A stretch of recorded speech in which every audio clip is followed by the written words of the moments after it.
thim thupui YouTube channel clear tu tele subscriber zong te in zawa in chibai kabuk chewa voin hi lali suwa Krista choi moya om nani ropui taka Jerusalem alal anga alu nani champha tum kaw ni ania Christian tetan ni chin chi atlak ni poi mo tak ani kovel ram rang sanga he ni hi Christian te chuan pulsun takin kan mang loma Mizoram po azin kara ko sana no pangpol te chuan tum kaw kengin kong anzo a zirtir tu tele puiking he ni ngai poi mo tak tak tene kong zo ni in isua choi moina ataran awruala isua la langin Jerusalem la mangin an lu tira pathian an choi moi ani dilengin ko san ten he ni hi ni bi atana mangin program po thupui na ya he ni hi man ania isua Jerusalem alal anga alu nani den chenin thupui sang te ngai thak ani homani longkai khopuya po he ni hi ko han sang Sunday school no pangten jingkara kong zo in hun an manga war taka awin lal isua an choi moya fakla te sain mani biakin theu atanga bulchanin kong pui dunga aw chung le hla sa chung zelin lal isua an choi moya ni he ni hlutna em chu pian phungarwal ban lo vo bi kan ti te point an threthat hi ani an thiamang angin kong zo terwalin isua an choi moi ve hi awal hlutak em tiru no pang tho hai ten kong zo lo hlawin an thiam te kong zo nalama an tlan dor han mu te hian he ni ro pui zele hlut zia atar lang hle in karia he tianga ko san sang ten tum kaw kenga kong an zo na hian ko san sang ten a han thewa program ruam man kan ni awangin kong puya to chuang kan in sul pel noya heta karil ro lo lang pakhat tukin si nga kathil mu atanga ka ngai tu tak chu hetiang huna hian in kian thiam ta ila in ngak ta ila ti hi ani video karon da hingun takin lo thlir la eng ko than tenge an ni ti ka sei lawang hetiang huna lo then hian hetia arwala hun man ai hian pakhat zok khan ngai chang se mu mal takin program a man thei karin ilo thlir lok teng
ole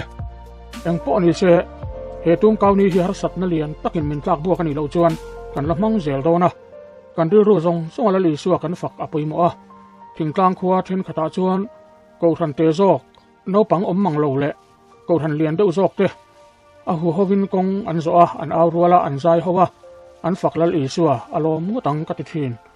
ko than in erna om lovin in ken angai huna ngoi hri zok po ngam khopa in phan hiamin Jerusalem alal isua lal anga choi moya alu tang khan kan thinlung thewa eng ru koima pulovin ho u lal isua hi ilu tir thewang u chatu ananum na kan nei na tura kan aya tuar tu lal isua choi moi hi Christian ring tu in ti te hian warzel ila kan nun thewa lal isua lal anga lu tira nun pui theu turin he channel kaltang hian kan in song ani ole tukin jinga long tlai khopuya tum kaw ni puala kongzo lim tha ilo thir ho te ang ule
Isu Krista tu Bagian yang kami Baptis mahi Tute kanturnya Tulung karuna bagian kona dengan man Betul tahu ya Kina malam malam tele malam malam itu tua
Malay kalminale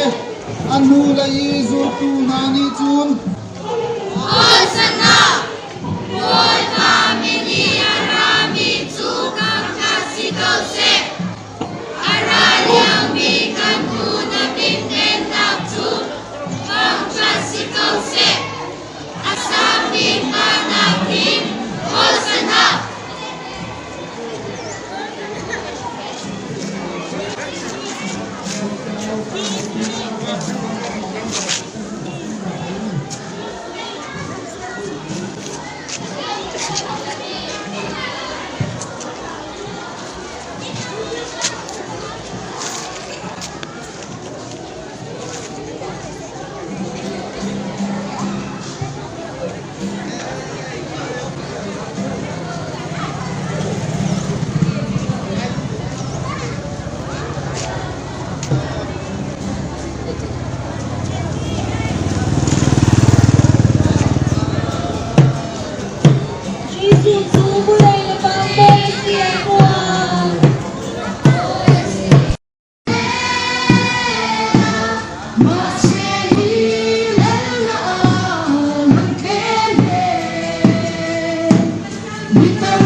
Tun ang mga tele ang bunga baron suite chua.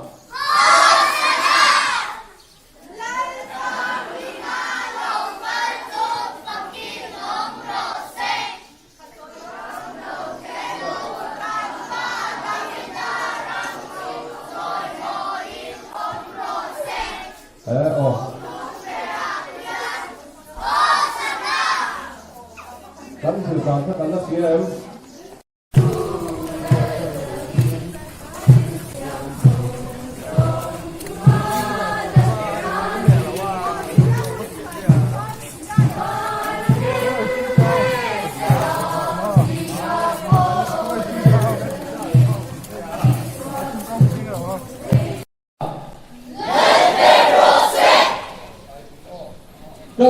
ngalan Yesus Kristus. Longkang ko sa ngalan Yesus Kristus.